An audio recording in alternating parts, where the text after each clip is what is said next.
Hello, my name is Laura Swenson, and I did my final project on project-based learning versus traditional learning models, which approach is more effective in today's classroom.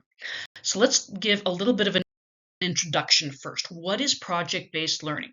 So first of all, it is active exploration where students engage with subject matter via a project. And this often also includes cross-disciplinary topics. So you might be in a math class, but your topic or your project might also require you to explore some science, some history, some social studies, things like that.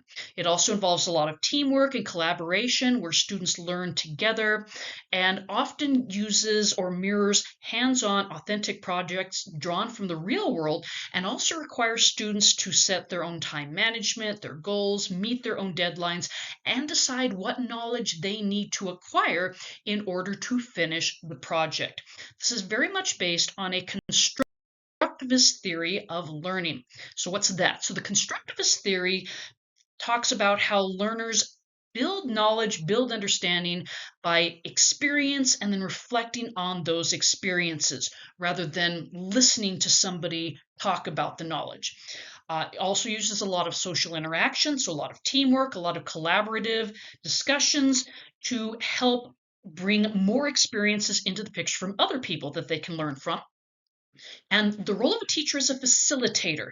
It's a student-centered, student-driven theory where the teacher can guide and motivate, but the students are responsible for looking into and seeking after their own knowledge. So now that we know what project-based learning is about, let's go to traditional learning models. So a traditional learning model is often based on a face-to-face instruction. Modern methods use a lot of engagement and immediate feedback from the teacher. There's often standardized curriculum and assessment. So uniform standards, formal assessments, often around textbooks and lectures where everybody is trying to acquire the same information from the teacher. And the teacher is in charge in most traditional learning models. It emphasizes consistent schedules, uniformity, especially in evaluation methods to track student progress. And this is based on several different learning models, but traditionally more on the transmission theory of learning. So the transmission theory talks about direct transfer from a teacher to a student, and it focuses on delivery of information. It is often associated with cultural continuity. So the teacher is responsible for taking the knowledge that a culture or a people have acquired and passing it on to the next generation of students. The student often assumes a passive learning role. So the teacher delivers the information, or a textbook might, and the student might write it down, might listen to it, might read about it, but is not as engaged as they would be in a project-based learning atmosphere. So those are the two things that we're contrasting, the project-based learning with its roots in constructivist learning theory and traditional learning models with their roots in transmission learning theory. So let's talk about project-based learning. I'll be referring to it in the visuals as PBL. So project-based learning has a lot of strengths. Okay, one of its strengths is that it reflects real life. It integrates a lot of different skills, and in the real world, most of your projects aren't about one topic or one knowledge discipline. You're going to get things from lots of different varieties, and this requires talking with and collaborating with lots of different people. So you have more teamwork, you have communication that you need to work out with other people. And project-based learning emphasizes those time management skills where you prioritize tasks and you meet deadlines. And again, this is more reflective of what a student is ultimately going to do when they become an adult and enter the job force. They are also finding that project-based learning sparks creativity, and especially when the students become the directors, they get creative about what do I need to know? How do I solve this problem? And how do I go after that knowledge? So the students become the directors of their own learning. And again, that's going to foster more creative problem solving. Whereas if the teacher gives you one option for how to learn this, a class of students, everybody might come up with a different option. So there's more creativity, and especially where they're collaborating with each other, they can learn from their own creative outlets or their creative solutions for these problems. And it helps them connect theory to practice. So if you have a theoretical idea in math or science, but you've never actually used it, project-based learning can bridge that gap to how does this apply in the real world. And research shows that this elevates learning outcomes. There's improved academic achievement through multiple studies where project-based learners perform better on achievement exams than those taught under traditional learning models. They also find that students have greater motivation for learning. So they are more likely to become lifelong learners because their curiosity and their creativity work together to make it more engaging, to make it more fun for the learners. Now let's talk about the drawbacks. It's not all wonderful sunshine and rainbows with project-based learning. There are some downsides. So among the challenges faced, first of all, is among teachers. This requires a lot of effort to create these projects, to grade these projects. It's unfamiliar, and often when the school year begins, teachers feel unsupported, which means that if they're trying to do project-based learning, but they don't have a support system, they don't have somebody they can talk to or fall back on, or they don't have time to do it, they might abandon it. Another problem is the time constraints, especially if you are tied to state standards and an assessment at the end of the year that's going to evaluate your students on those standards. You might not have time to do project-based learning. It takes time, and if you need to cover so many standards and the project can't do that, that may not be feasible for you. And another is the resources. Cash-strapped school systems may not be able to supply resources for a lot of different projects. These can be very resource intensive, especially among the sciences. There's also challenges with assessments. So first of all, if you've got a team working, it can be very difficult to figure out how to grade an individual that was part of that team. What did that individual contribute? Did they do nothing? Did they do everything? How is that assessed? So it is very difficult for a teacher to figure out how to grade or assess a student within a team.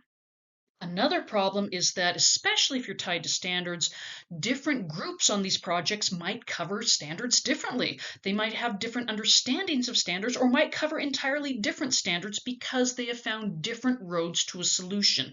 So the project-based learning emphasizes creatively finding a way to your solution to your project, but that doesn't necessarily tie in with standards. And then this ties into society.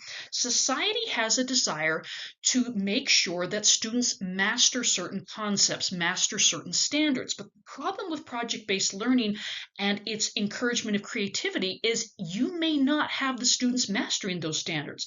They may master a different set of standards.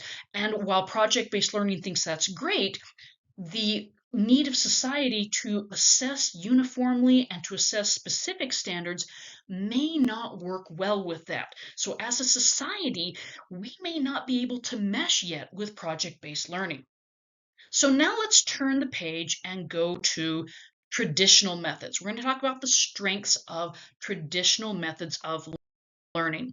So first of all, new concepts. If you are introducing very new concepts to your students, it is often best to use a traditional learning environment. It offers structure so that these new concepts can be molded into a scaffolding of some kind. They can be fit rather than just throwing students at a project that is completely new and blindsiding them. Another thing is, especially with theoretical knowledge, it is very difficult to access some of the theoretical knowledge through a project. And even some of the more practical knowledge, the deeper question of why is this happening? The project can get you to how does this happen? How do we reach the goal? But why is that goal reached? Why did that work? May not be covered in a project. And again, for that, you may have to step back into a more traditional learning role to talk about the why. And the other thing is the master-apprentice relationship. There's a lot of the technical fields, so woodworking, welding, automotive, a lot of those There are guidelines and knowledge that can be categorized by certain rules, safety protocols, so that although a project may come in the beginning, you have to be taught as a master-apprentice relationship, and that is again a callback to traditional learning, where you set up the rules, you set up the boundaries, you set the fundamentals and the foundations. And that takes us into more strengths of traditional learning, is that it's very good for establishing foundations and fundamentals, which can be critical for language learners. When you're learning a new language, it is possible to get thrown into a new language and to begin to pick up on how to communicate.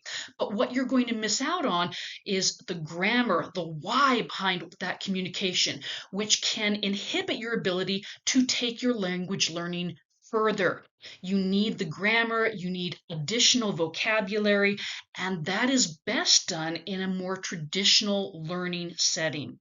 Additionally, we have performing and creative arts, where especially if you're going back to look at older music, older ballet, older dance, older art, this is more of a cultural legacy where it is often easier for a person to pass it on to the next generation in a more traditional learning format. So that while, again, a project may follow, in the beginning, laying down the fundamentals, keys, harmonies, dance movements, things of that nature is often done best in a master-apprentice relationship. And again, that's traditional learning.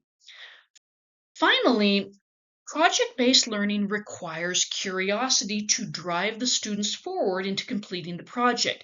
Curiosity can be an innate drive, but what is not innate is inquiry, which harnesses the curiosity. Inquiry is a systematic way of investigating your curiosity, of investigating the questions that it raises, and that needs to be taught. You can be wonderfully curious about the world, but if you don't have a way of approaching it, it's harder to complete those projects. And that again is something that is best taught in a traditional method. So traditional method has a lot of great benefits for foundations, for fundamentals, for the passing on of lineage and heritage, but it has some drawbacks. So let's talk about the drawbacks and the limitations of traditional learning. So first of all, it is often passive, where you rely on a teacher-centered classroom. Students are passive.